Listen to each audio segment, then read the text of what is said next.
Hey guys, welcome back. So today, a little update on the Jeep.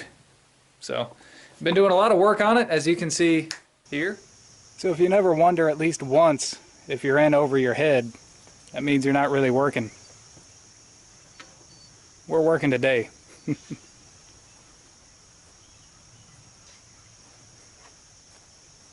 And I've done some big things and I've done some little things here. One of the smallest things I've done is actually just replace all these lug nuts. Now the reason behind that, even though it seemed like kind of a petty thing, was that they were a couple different sizes. And originally I just wanted them all to be the same size.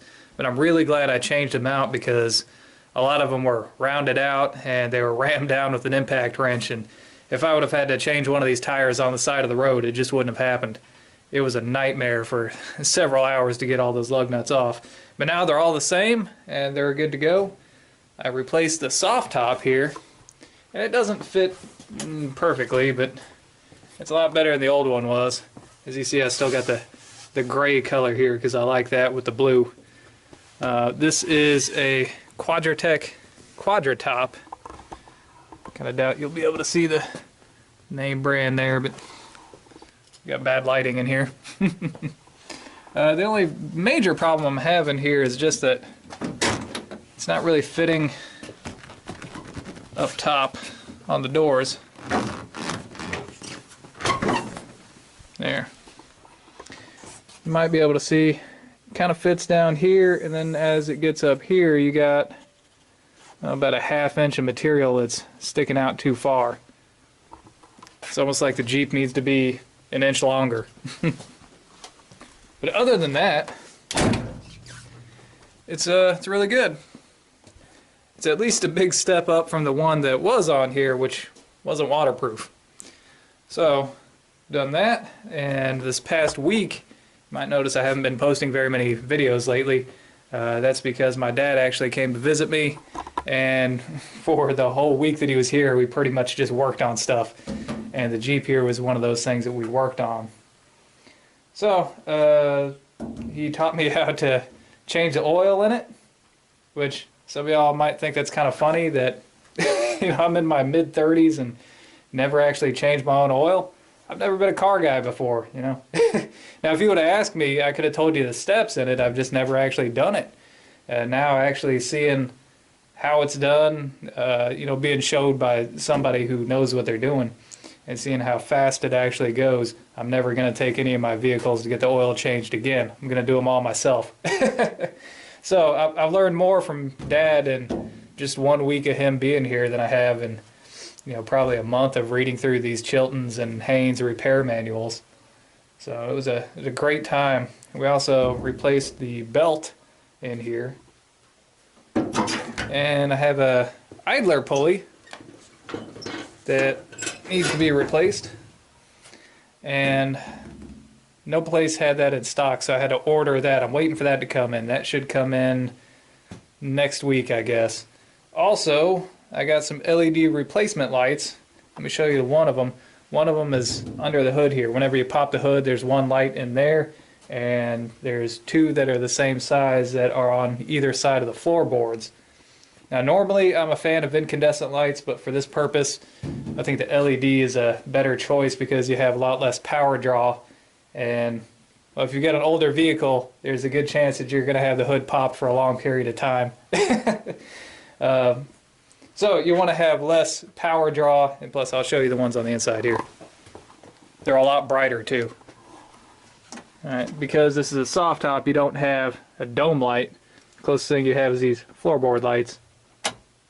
There you go. So as you see, they are actually pretty bright. I'll show you the one up under the hood here. And actually, for as small as it is, it's almost all the light that you need. There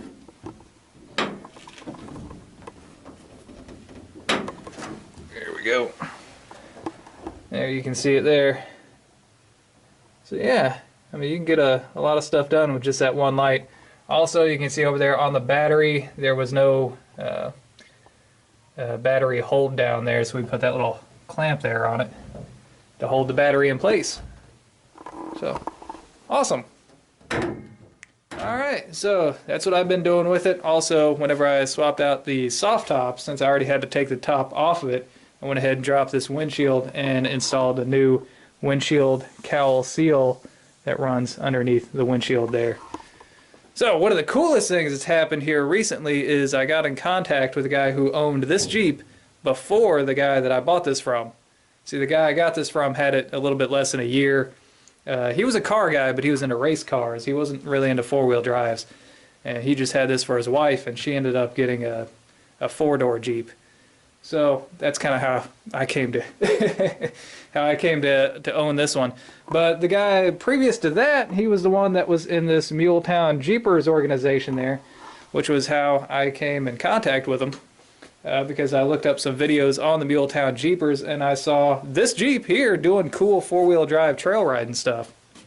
So he was able to answer a lot of questions for me, which I'm really thankful for. One of which is the origins of this cool center console here. It's made out of wood. Get my flashlight out, you might be able to see it a little bit better. There you go. Got some cup holders down there. It's obviously handmade. And has some storage down in here. And it has this mystery button on the front. Well, he explained to me that him and his dad actually made that center console, and the button in the front went to an air horn. I never would have guessed an air horn, but he had an air compressor in there too. One of the other things that his dad did, and one of the things that I showed on the previous video about this, was they had some trail badges here. I've already taken them off, but they're on either side, and they say, here we go, Possum Trot Trail Rated. So this guy's dad actually made these. Possum Trot is the area in Tennessee this guy lives in. So, already pulled them off both sides here. Now his dad made those, and since that time his dad has actually passed away. So, I'm going to send these back to him. So he's going to get those in the mail here soon. Alright. So, yeah. Anyways, that is how far I've gotten with the Jeep.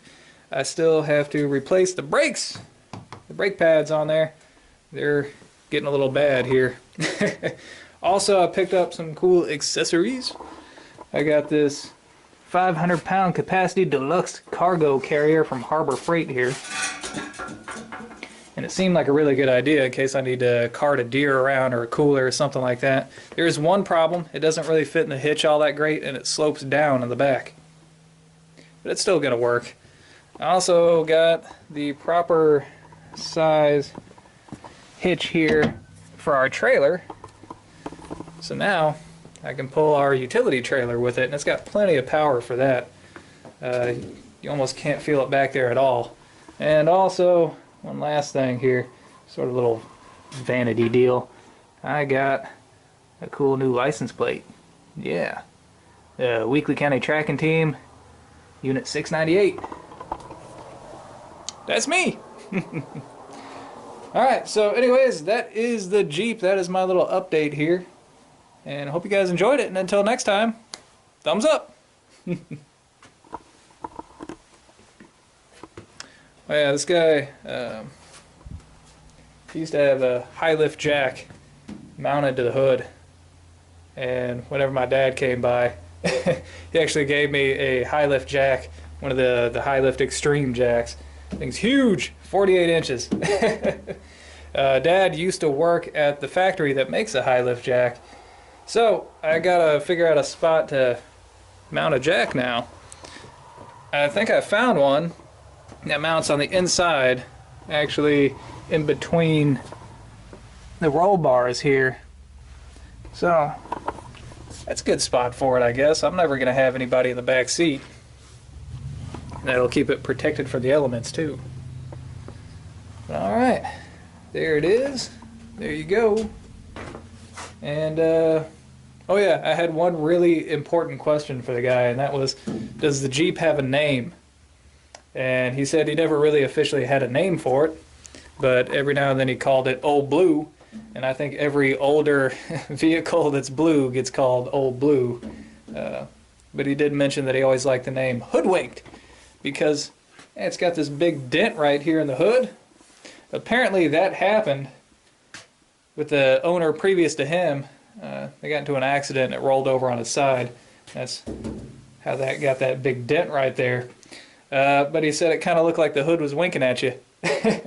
And you know what? I like that, because to be hoodwinked is to be fooled or ripped off. And if I hadn't been ripped off on the last Jeep that I bought, I never would have bought this one.